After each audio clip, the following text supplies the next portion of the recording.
But anyway, I interrupted you. Sorry. Oh, no, actually, I was going to say, with the sound of the adult rapper movie about rappers growing up, it sounds a little bit to me like Indie Gamer, the movie, where you see people struggling on the independent grind to put out these games and dealing with their life and their family and their homes and all the things that go along with that. That was a great, super inspiring. I don't know if you saw Indie Game, the movie. I heard about it. So inspiring.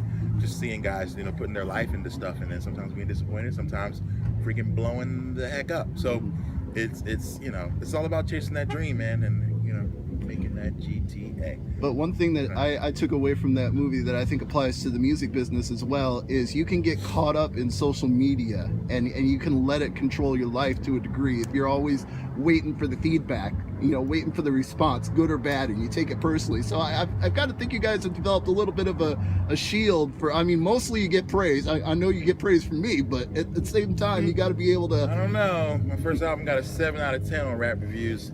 I wouldn't really call that praise. I've never ever forgotten about that. No, I'm just kidding. Go ahead. No, but do you totally feel like at times you have to disconnect from the social media world, or is it all positive?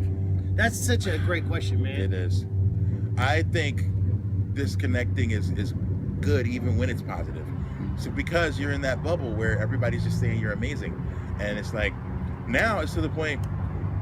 Social media, I don't know, because of people being able to search things that you say and things like that, you can find some artists that are probably a little more insecure search out people who talk bad about them just to kind of shut them up, and it's crazy.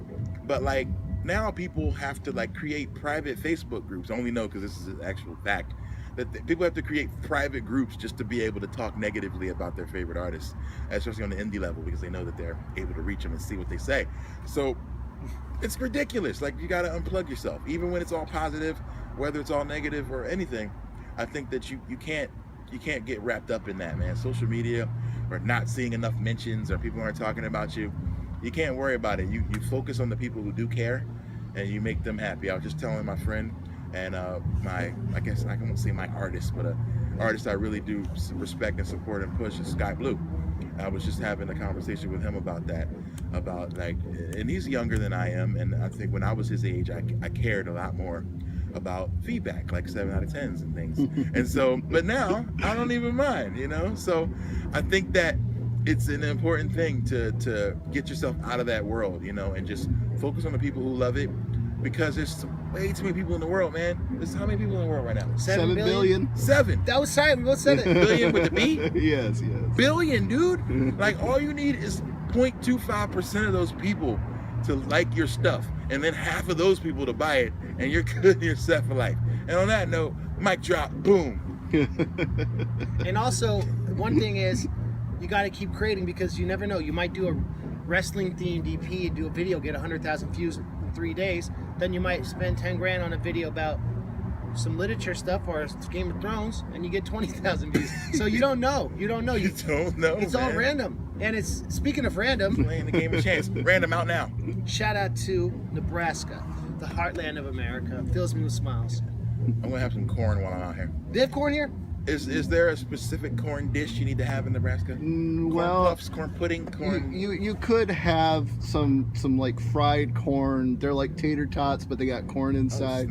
But honestly, I don't even recommend that. I'm not really fucking with that. It's called hush puppies. No. If you're in Omaha, have steak, because that's what we're really steaks, the best bro. at. They're real. That's a real thing. Yes, there are actual storefronts you can go to get Omaha steaks. Puffs. Reminds me of that record, Stakes is High. Vibrations. Stakes is high. Stakes is high. Then he walked out with steak. Then he came out with all this like steak, and you're like, no, it's not that. It would be the perfect meme if you could get all of De La Soul eating some steak, and then just put Stakes is sitting high, in a tree, or with a steak and a blunt. And then it's like Stakes is high. Anyway. Well, I know we're all getting cold, but that does lead me to one more segue I want to get to before we wrap it up. Kickstarter, because De La Soul did a Kickstarter for their album. You did a Kickstarter for your last album. Talking about Kickstarter. My friend Jordan, who did the De La Soul, produced the De La Soul record and produced part of my new record, Jordan Katz, I gave him the idea to start the De La Soul Kickstarter. Oh, isn't that tight? What? That's tight. Did you That's know super that? Plant tight. seeds, bro. Yeah, it's tight. You're influential. Mm-hmm. I think social. I think crowdfunding's tight. I think Patreon's tight. And I think if you just give your favorite artist $1 or $2 per song, that artist can then keep putting out music, and it's kind of cool because then you donate a little bit, a lot of people donate a little bit, and then beautiful things happen. But what were you going to ask though? Oh, just generally speaking, Kickstarter, what do you think of the funding approach? That it seems like every video game, every rapper, everybody's in Kickstarter right now trying to get funding for. It's a little, I think the bubble is close to bursting with crowdfunding. I think, especially when people, I'm not saying names, but when it becomes the norm for people to not complete Kickstarter things and it becomes bigger news. Yeah, there's rappers, there's webcomics. Dude, there's like half the video game projects don't ever. But that's illegal, right? Fruition. So they're figuring out legal ramifications for people. So as that keeps happening, you're going to lose trust. So I think that people are moving to Patreon monthly things where like, all right, I'm only giving you $1. I'm not giving you $100 to give me something 2 years from now. So I think that creates a lot more of a responsibility. So I do think the subscription model is everything. We all subscribe to a music service right now. We all subscribe probably to a Loot Crate or a Dollar Shave Club or a something like or you Netflix, HBO or Go, Netflix, or Kashi for some snacks, or Kashi, or Nature Box, or knives or something, or steaks, or there's a baking club too. And my friend Cecil told me about it. There's a Bacon of the Month club, and it's amazing. I think crowdfunding is the new way, man, and I think monthly subscription models are the way. And I think it's just a matter of fans getting used to it. I mean, but we pay for Netflix, we pay for HBO Go, we pay for Hulu, we pay by the month for everything we do now. So why not that side. Put the money directly into the artist pockets that you love? Like if Leonardo DiCaprio, if Leo DiCaprio said, hey, for me to do my next movie, you know, you give me $5 a month and I'm putting out 3 movies this year. Most people would do that. They'd be like, okay, I love Leonardo DiCaprio. I'm gonna have a part in this process. Oh, you're right. You know what I mean? So to be able to have a part in that process, I think that people should love that, because I would do it for my favorite artists. I do it now to hear all the music I want to hear. I do it now to watch the shows, to watch Raw the day after because I don't have cable, you know. So I do that. So I think that it's the new model, and I think artists, man, we have to. And this is my last point, but this was a big point. You can't take that stuff for granted, man. Like when people care about you and they want to support you, you got to make good on your promises, man, because you mess it up for the next artist and the next person. And if you kill that trust between you and the customer, you're dead, you know. And not only you being dead, but the next person's dead, you know. Like, so I think you got to think about the long term. You know, when you promise somebody an album and don't put it out, or promise a game. That happened before? Yeah, happens all the time. You just refund it, right? Buyer, whatever they call it. But it's not caveat cool, emptor, man. let the buyer beware. Buyer beware. It's not cool. So I think creators have to make good on their promises, you know, and I think I'm super excited about the Daylight project. But let's be real, it's been like a year, right? I'm ready. It's already done though. I've heard it. Jordan played it for me. Well, it's dope. Well, I need to hear it. You know who's on it? You know who's on it? David Byrne from the Talking Heads did tracks with them. That's dope. Wow. Okay. So I just spilled that. I don't know if I was gonna say it. Shoot. Exclusives. He played it for me, the Look, studio. I paid for a sweatshirt. I didn't get it yet. I'm just saying. For a De La? Yes. Should I text Jordan right now? Yeah. See what's up with that. Honestly, I'm not worried about De La coming through. I think they're gonna deliver. They in will. full. And I know, and I wait for quality, so I understand. But I'm really excited. But I think that, I don't know, just using them as an example, like you can't, you know, I think that can't keep people waiting forever. And they shout out won't- to you. and they You won't didn't wait keep me forever. waiting forever. You got me hooked up with the MegaManFan album and the cartridge, the Kickstarter backer It exclusive took a little cartridge. while, it did. But Well, it was, I understood have you that ever because you programmed can't an make an NES 8-bit cartridge? cart. Yeah, it's not Yeah. the easiest thing in the world to do. yeah, Y'all it's hard admit, I work. took 2 years for mine, but it's out. It's out. It's The all right. vinyl took forever, but you know, but it's done, and I feel really good about it. And so I would never start another crowdfunding project until I completed one. So I feel really good that it's, you know, that it's done. But that's the new way, man. I think, and it's worth it, because if you're directly putting food on your favorite artists' tables, then you are single-handedly helping to keep them alive. And so, you know, keep us alive. Support our Patreons.